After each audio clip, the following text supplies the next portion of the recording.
Alright y'all, welcome back to the channel and to some more slug testing, and today we've got a very interesting combo to try out. It's one that I have some really high hopes for. There's the potential that this might be the best and most accurate slug gun combo that we've ever tested, if everything works the way that I think it could anyway. These slugs have already shown us some fantastic results, as well as today's shotgun, but we have never tested these two together, so I'm really curious to see what we can get. But for the shells we've got today, I brought out some of the Federal Freight Train copper slugs. These ones are the 12 gauge, 3-inch, 300 grain freight train copper slug at about 2,000 feet per second. So these are a very hot load, that's for sure. They are not nice in the recoil department, but for accuracy purposes, these are probably one of the best slugs I've ever tested. Through my 870, these are the clear #1 favorite, no doubt about it. And the 3-inch ones definitely seem a little bit better than the 2 3/4 as well. So we absolutely have some good potential here for sure, but we'll see what they do through today's shotgun. And for today's setup, I brought out the Savage 212. This is a 12 gauge bolt action shotgun, 22-inch fully rifled barrel on it, and it is completely free floated as well. You can run a piece of paper down this entire stock all the way up to the front of the receiver down here, and it does have the Savage AccuTrigger in it as well. So very nice combo. We know it can shoot fantastic groups with slugs if you put the right one in it. So hopefully this combo works out well. And for those curious, this is just a Vortex Crossfire HD 3-9x40 for the scope up on top. If I could do my part with this combo, then I'm definitely looking forward to seeing what we can get. But as for today's test, I have a limited amount of these slugs to work with. I really need to go pick some more of them up, but I haven't been able to find any on the store shelf kind of since rifle deer season was just here recently a couple months ago. But that means we're just going to have to kind of stick to our normal test anyway. Two groups, one at 50 yards and another at 100 yards, all of which will be through the chronograph as well. These are a pretty stout shell in the recoil department, and they're moving pretty quick as well. So hopefully I can do my part and we can get some really nice results here. And 50 and 100 should give us a pretty decent idea of that anyway. So let's get you guys a view of these targets. We'll shoot our groups and we'll see what these 3-inch freight trains can do through this Savage 212. I've got really high expectations, so let's try it and see what happens.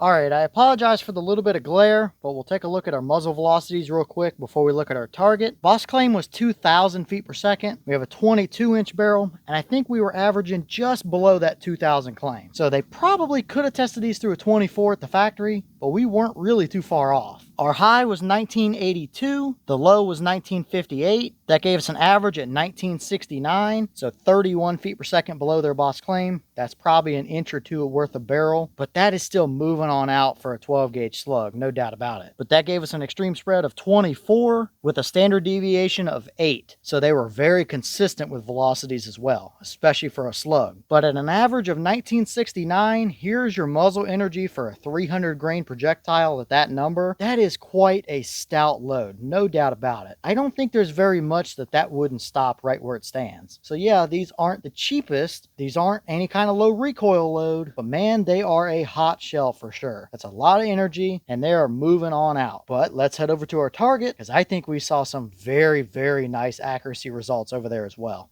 Okay, so here's our target, and yep, indeed, they are some absolutely devastatingly accurate slugs. This is exactly what I was hoping to see. Obviously, we were shooting quite a bit high. Even all the way out at 100, we're still way high. These are a very fast-moving slug. It's a little bit lighter weight bullet as well than what I'm zeroed with. So I probably should have been aiming at the bottom dots on those targets, but I wanted to try and keep as consistent as I could to hopefully get the best accuracy results. And I think it paid off. We can still see what we want to see. And if I want to hunt with that combo, I will obviously re-zero it when the time comes. But we'll start on the left with 50-yard group. group, and well, it's not even really a group, it's just one bullet hole. That's all 3 shots in one hole at 50 yards.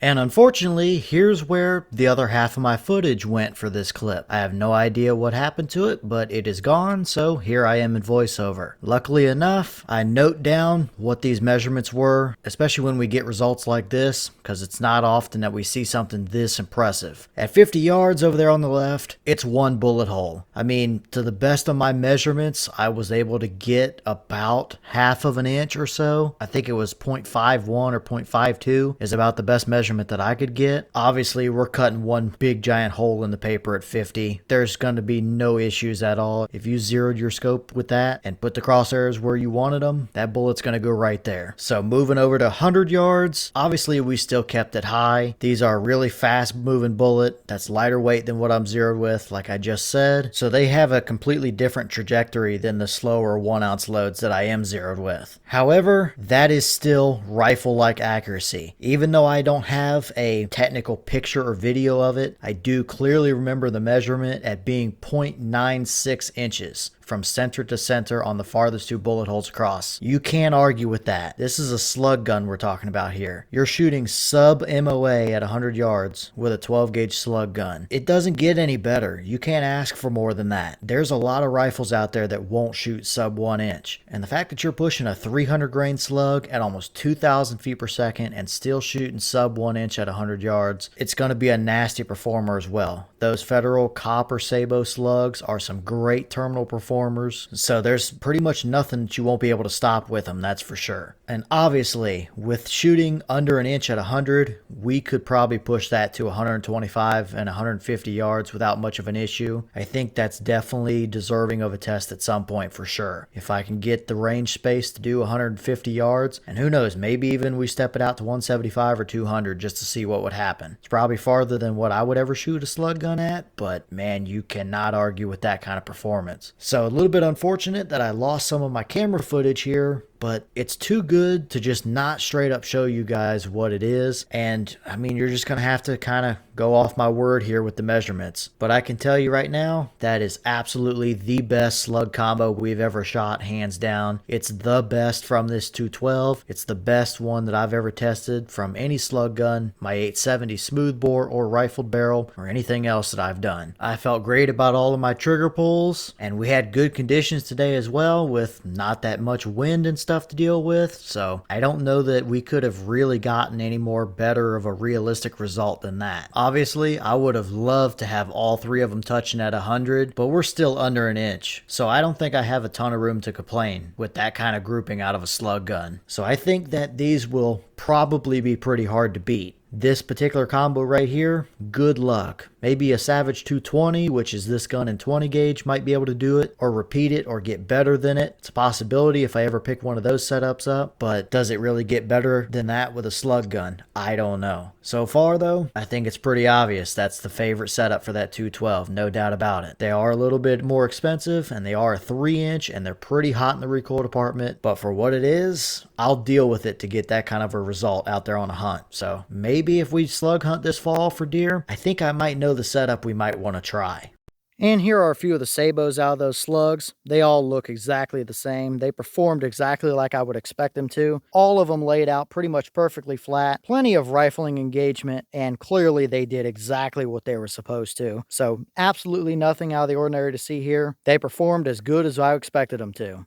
Alright y'all, well, what did you think about those results right there? The numbers don't lie. That's under an inch at 100 yards with a 12 gauge slug gun. A 300 grain bullet at almost 2,000 feet per second. There's not going to be very much that survives that, that's for sure. And that is really what I was hoping to see, and kind of what I was expecting to see as well. And really, if it were up to me, I would say the Federal freight trains, especially the 3-inch version, is probably the best Sabot slug on the market right now. Unless it's some premium custom custom hand-loaded option or something and a really, really expensive shotgun, maybe we can get better than that from that kind of combo. But I mean, these 212s are 800 bucks or so, and those slugs are pretty easy to find right now, as long as your store has them in stock, or you can just go online and order them. So with all of that and getting that kind of a result, they might be a little more expensive than some other Sabots on the store shelf, but I don't think you can argue one bit. Those freight trains are the successor to the Federal Trophy Coppers, which were okay, and the bullets had great terminal performance, but these